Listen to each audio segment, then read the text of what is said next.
think it was a little bit of both my idea and Max's idea to do a training camp prior to the games.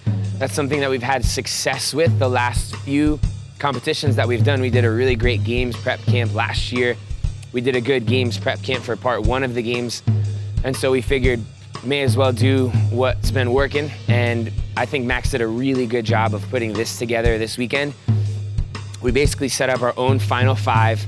He built out a schedule that looks a lot like what the games usually looks like, where we knew the times of every event throughout the week.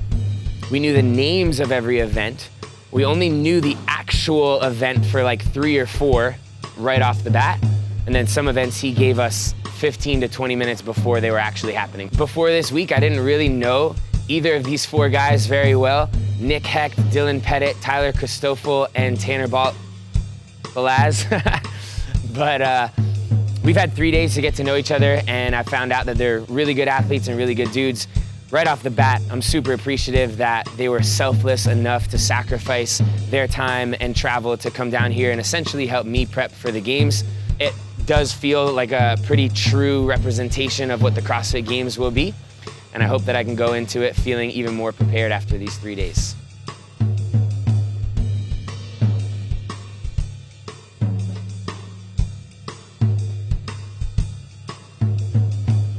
Yeah, the first workout of the camp was kind of a, what is that called when they like underhand something to you so I could knock it out of the park? I don't know if Max did that on purpose to start things off on a confident note, but I looked at it and thought that it was one that I should take advantage of. This new game scoring format is such that getting an event win is gonna pay off, so when there is one that looks like that, I think you really have to get after it. I paced it well. I think I'm getting better at being smart about certain pieces of workouts. I think back in the day, I would have tried to go unbroken on the parallel handstand push-ups just to come out with a lead, and that probably would have blown up in my face halfway through the workout. So I felt really good about the fact that I kept them in shorter, smaller sets, but moved really quickly from one movement to another and ended up coming out with a win.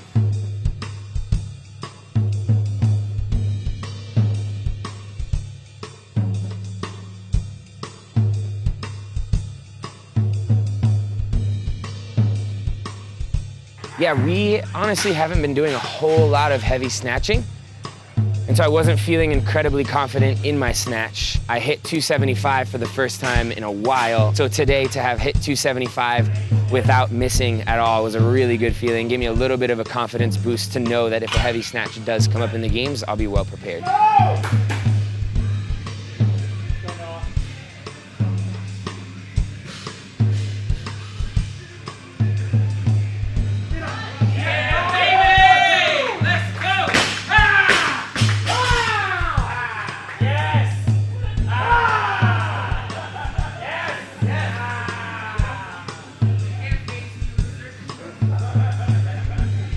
So from the snatch, we went right into heavy Karen, which honestly is probably the #1 workout that you could throw at me that I would say, and that is almost exactly what happened. We did heavy Karen. That's never going to be my favorite workout to see come out. I'm glad that we did it now so that I maybe do have a little Isn't confidence. it funny that it's Karen after 2020? Oh, I know. Yeah, it's amazing that is to actually, me. Yeah. Nobody likes Karen, right? Yeah. But Travis likes Karen. yeah, Of course. he's the And only one. you got a lot of no reps, so it's Karen's fault. Yeah, Karen being a Karen's Karen. the worst for sure. Yeah, so that was one event that didn't go well. And you had talked about at the beginning of the camp potentially having some of the judges give us no reps, even if that wasn't the case, and doing little things here and there to test us. And I, not to make excuses, but I had a lumpy, super uneven wall ball. And I thought I picked it up and started going right away. And I was like, oh gosh, this is going to be way more of a challenge. I did my first set of what I had planned to be 25 and ended up probably being like 36 because of how many no reps I got just adjusting to that. And the ball, I dropped the ball and I looked over at Max and I was like, did you give me this lumpy ball on purpose? Like really thinking that he had given it to me for an extra challenge. Like, hey, how are you going to deal with this adversity? And you said you didn't, but I still had to deal with the adversity anyway. And yeah, I mean, I think it ended up being a good challenge, but it was not on purpose. Just random draw. Having to deal with a workout that I already didn't like plus an implement that wasn't perfect or ideal.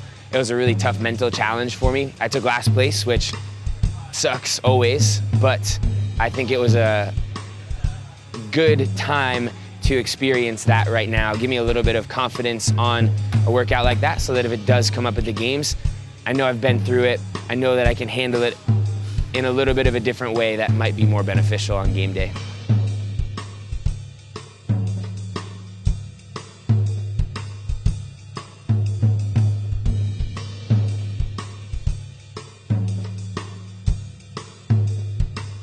So we did one more back-to-back workout that was a grippy one.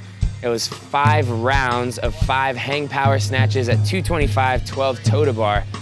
I did not expect to win that workout. There are some really powerful guys here. Seeing them moving 225 in the warm-up, I don't like to formulate my opinion of how I'm gonna do on the workout based on seeing other people warming up, but I was kind of gaming it based off of the way they were moving. I was like, man, I might have to take advantage of the toe to bar and do the hang cleans in a different way, but sometimes you get lucky and on 3, 2, 1, you just get some superpowers, and I was able to do the hang cleans all like the bounce off the quad technique, which was helpful. The toe to bar, I think I gamed relatively well.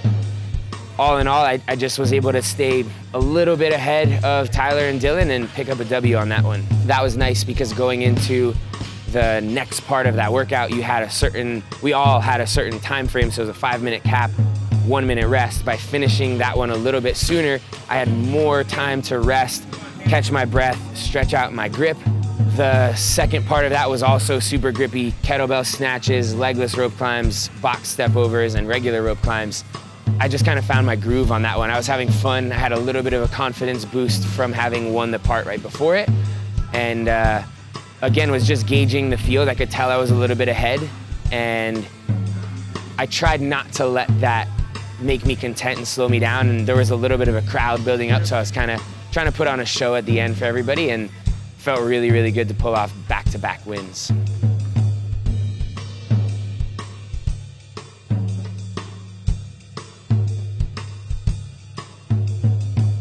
So the final piece of the day was an endurance piece. I was a little bit tired, not like rocked. I thought my legs would be a little more blown up having done the 150 heavy wall balls, but I tried to recover the best that I could in between each of the workouts.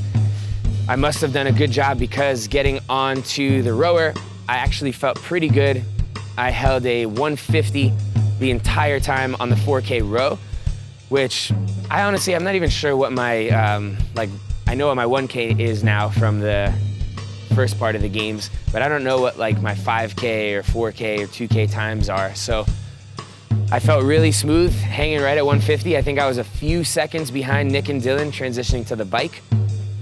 The bike, I don't have a lot of experience with. We don't have a C2 bike in Miami at all, so my only exposure to it has been up here, and it's been a while.